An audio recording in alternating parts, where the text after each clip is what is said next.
Selamat sore, Bapak-bapak, Pak Dhani, Pak Soleh. Selamat sore Mbak. Assalamualaikum. Waalaikumsalam. Saya ke Pak Soleh dulu. Informasi terakhir, laporan Anda ditolak oleh Barreskrim Polri. Kelanjutannya seperti apa sebelum kita bicara soal substansi? Jadi kita kemarin memang sudah pertama ke SPKT Mabes Polri di Jakarta, tapi diarahkan ke Tipikornya di sana. Kita diskusi, mereka menganggap laporan kita di awal yang kita bawa yaitu surat dari staf khusus yang ditujukan untuk camat se Indonesia, kita sampaikan menurut mereka ini masih kurang. Mereka minta ada data-data tambahan misalnya terkait anggaran. Kita sampaikan, kita sebagai masyarakat tentu tidak punya data-data itu. Data ini pun kita ambil dari internet karena tidak tersebar luas, menjadi tugas kepolisian lah yang memanggil saudara Andi Taufan ini tanya-tanya terkait anggaran, terkait surat, terkait surat sekretariat kabinet, itu bukan wilayah kita. Satu. Yang kedua kita sampaikan ini bukan delik aduan, sehingga mestinya polisi tidak perlu meminta data yang lengkap kepada kita. Untung-untungnya kita mau lapor. Kalau kita tidak lapor, maka tidak akan ada ini tindak lanjut kasus ini. Ini yang kedua. Yang ketiga kita sampaikan ke mereka, jangan sampai ada kesan. Kalau ada perkara-perkara, kesalahan-kesalahan di lingkaran istana ini, polisi menjadi lamban. Polisi menjadi tidak bergerak, berbeda kalau misalnya ada orang dituduh menghina presiden, ada orang dituduh melakukan penyebaran hoax COVID-19 misalnya, mereka harus cepat. Ini yang kita sampaikan. Sehingga kemarin akhirnya ditengahi oleh teman-teman SPKT, pengaduan kita disampaikan langsung kepada Kapolri, kita sudah mendapatkan tanda terima dari staf bagian umum pihak Mabes, supaya nanti Kapolri yang akan mendelegasikan, supaya ini akan ditaruh di mana, di Diskrimum atau Diskrimsus di Mabes Polri. Tetapi kita minggu depan mau ke sana lagi. Kalau memang tidak ada keseriusan, kita akan mencoba melaporkan ke Kejaksaan Agung. Karena kami yakin penyalahgunaan wewenang ini memenuhi unsur tindak pidana korupsi. Meskipun kalau memang belum ada anggaran negara kepakai di situ. Tetapi paling tidak ada perbuatan melawan hukumnya yang sudah dilakukan oleh staf. Oke, Pak Soleh, terakhir juga informasi dari Istana, itu dikonfirmasi oleh tenaga ahli juga dari Istana, kantor staf Presiden, bahwa sudah diberikan teguran. Menurut Anda itu tidak cukup sehingga Anda masih masuk ke ranah hukum? Saya ingin sampaikan kepada publik, masalah surat ini sangat serius. Ini anak milenial yang menurut saya perilakunya bukan lagi staf khusus, tapi seakan-akan dia menjadi menteri. Yang paling aneh, saya ingin sampaikan satu, yang namanya staf itu tidak ada ketentuan di dalam Perpres bisa membuat surat keluar. Yang namanya staf itu pembantu, hanya ngasih masukan kepada Presiden. Tapi yang terjadi di dalam surat ini, dia tiba-tiba seperti seorang menteri kirim surat ke camat untuk memerintahkan menerima bla bla bla bla. Itu yang pertama. Yang kedua, kalau kita lihat tugasnya dia ini staf khusus, kalau tidak salah bagian ekonomi dan keuangan. Tidak ada kaitannya dengan COVID-19, tidak ada kaitannya dengan bencana alam. Apakah ini bukan sebuah penyelewengan? Itu yang kedua. Yang ketiga, dia menggunakan sekretariat kabinet. Ini hanya kementerian, seorang menteri sekat yang boleh menggunakan kop itu. Kap surat itu menurut Anda ya? Oke, Pak Soleh, saya ke Pak Dhani ya, saya ke Pak Dhani. Pak Dhani, iya sudah dilakukan teguran terhadap yang bersangkutan pada stafsus milenial Presiden, tapi ternyata ada kelompok di luar sana, ada publik, ada sebagian juga yang tidak puas sehingga membawa ini ke ranah hukum. Tanggapan Anda? Ya, Mbak dan Pak Soleh yang saya hormati, pertama tentu kami mengucapkan apresiasi ya atas pengawasan yang dilakukan oleh kelompok masyarakat. Apa yang dilakukan oleh Pak Soleh dan kawan-kawan dan juga mungkin sebagian elemen masyarakat yang lain itu sangat diperlukan oleh pemerintah untuk check and balance, mengawasi kinerja pemerintah. Siapapun itu, tata kelola pemerintah sebagaimana komitmen Bapak Presiden Jokowi harus menggalang dan menjalankan pemerintahan yang bersih. Pemerintahan yang bersih harus diinisiasi oleh para aparat pemerintah dari atas, tengah, bawah untuk menjadi role model bagi masyarakat sekitarnya. Jadi setiap pengaduan itu kami menganggap sebagai tindakan pengawasan yang dilakukan oleh masyarakat untuk mengawal pemerintah dan mencintai Indonesia, mencintai pemerintah. Jadi itu prinsipnya seperti itu, Mbak. Nah, yang kedua mengenai dugaan penyalahgunaan, tentu yang bersangkutan juga sudah menyampaikan permohonan maaf. Nah, kita harus melihat ini dalam koridor pengelolaan tata kelola administrasi maupun birokrasi yang seutuhnya. Tentu dari Mensescap juga pasti akan melihat koridor-koridor dalam segi pelanggaran administratif atau pelanggaran birokrasi apapun yang ditimbulkan. Tentu akan dieksplor lebih detail di mana letak permasalahan dan potensi-potensi pelanggaran yang muncul, termasuk apabila jika walaupun ini tidak memakai anggaran APBN atau APBD dan surat ini ditarik, dan yang sudah pasti ini kan tidak ada menyangkut unsur fraud-nya.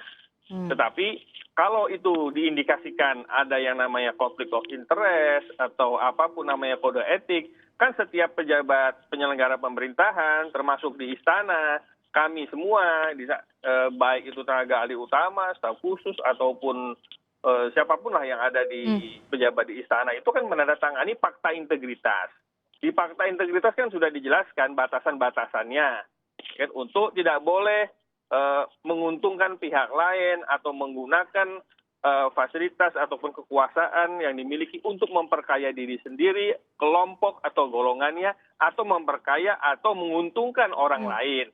Nah, itu kan jelas ada fakta integritas. Pak Dhani. Nah, dalam kasus ini, marilah kita melihatnya juga secara objektif. Oke. Lihat. Pak Dhani, Anda mau bilang, saya coba menangkap apa yang Anda sampaikan, bahwa ada kode etik, ada aturan internal, tentu ada aturan yang mengatur atau kode etik yang mengikat kepada mereka penjabat suatu jabatan begitu. Yang mau Anda katakan bahwa terakhir pun disampaikan oleh kolega Anda, Doni Gahral, bahwa ia sudah ditegur oleh Mensescap, yang bersangkutan sudah ditegur oleh Mensescap, artinya proses itu belum berhenti di situ. Itu yang mau Anda katakan, masih ada proses yang bakal berlanjut secara internal?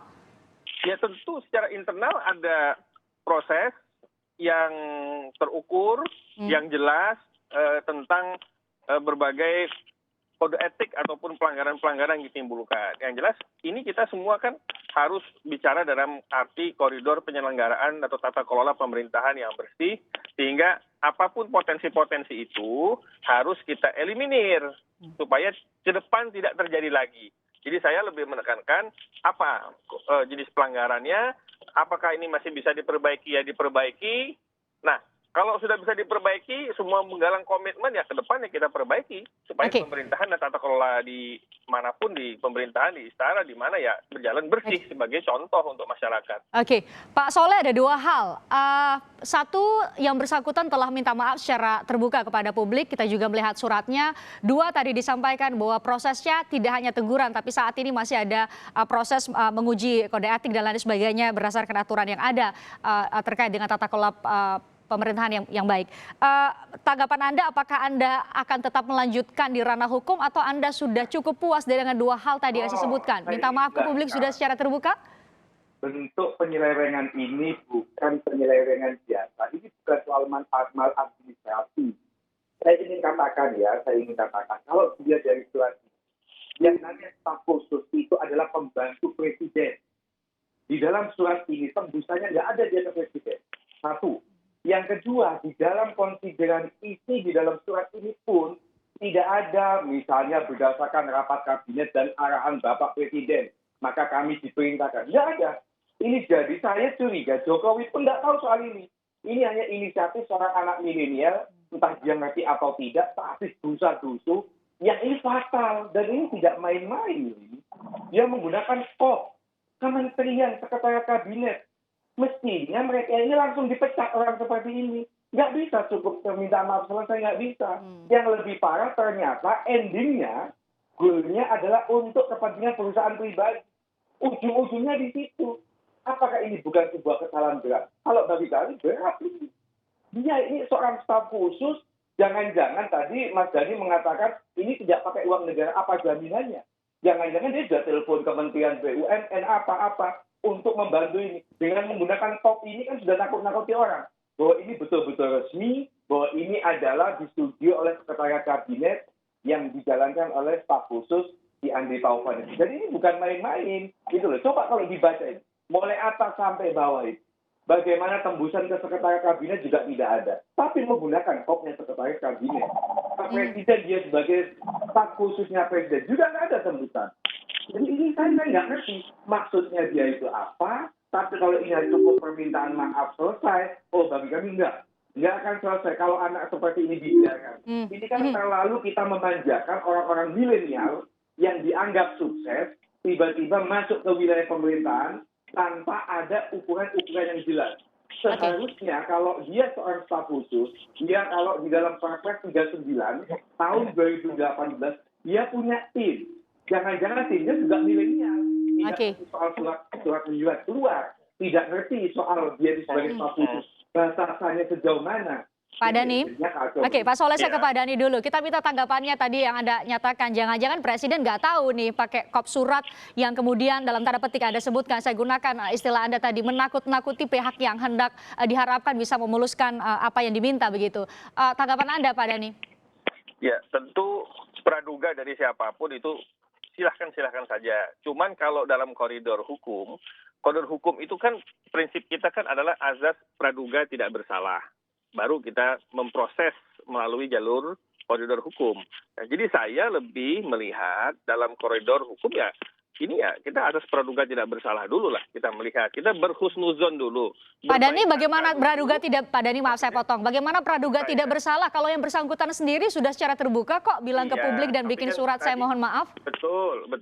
Tapi tadi kan mau bawa koridor hukum. Kalau koridor hukum kan kita bicaranya praduga tidak bersalah. Nah sekarang bersalahnya surat itu kan bersalah karena dianggap pakai kop surat pemerintah. Nah jadi saya melihatnya kalau dalam koridor itu ya kita selesaikan saja secara koridor kode etik, ya kan? Nah, apakah itu nanti bisa dilihat pelanggaran berat, sedang ataupun ringan? Ya biar majelis kode etik atau hukum yang akan melihat secara lebih detail sebagai penyalahgunaan jabatan atau tidak. Nah makanya saya bilang jangan kita berasumsi terlalu jauh dulu. Apakah Presiden tahu tidak ataukah sudah pakai dana CSR BUMN atau bagaimana itu kan praduga. Proses masih berjalan ya Pak Dhani. Proses masih berjalan. Kita lihat.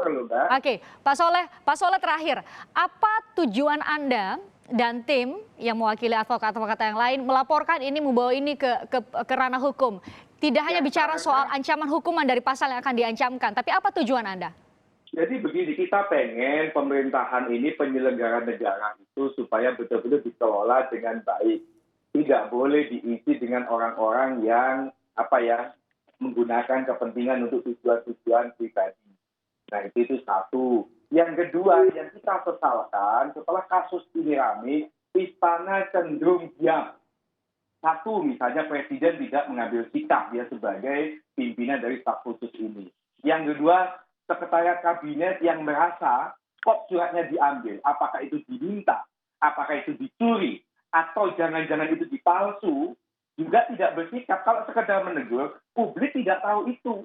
Negur itu negur betulan atau tidak, kita nggak tahu. Tapi kalau tiba-tiba misalnya ini diberhentikan, publik bisa tahu, oh ternyata memang pemerintahan Pak Jokowi tegas di dalam siapapun yang menyalahgunakan wewenang itu akan kena sanksi. Oke, tindakan tegas dari pemerintah atau dari pihak istana yang Anda harapkan. Terima kasih Pak Muhammad Soleh. Kasus hukumnya atau proses hukumnya masih terus bergulir. Juga Pak Dhani Amrul juga mengkonfirmasi bahwa proses secara internal di ranah etik juga masih terus berjalan. Kami tunggu bagaimana kasus ini bergulir ya. Terima kasih Bapak-bapak sudah bergabung bersama kami di Kompas Petang.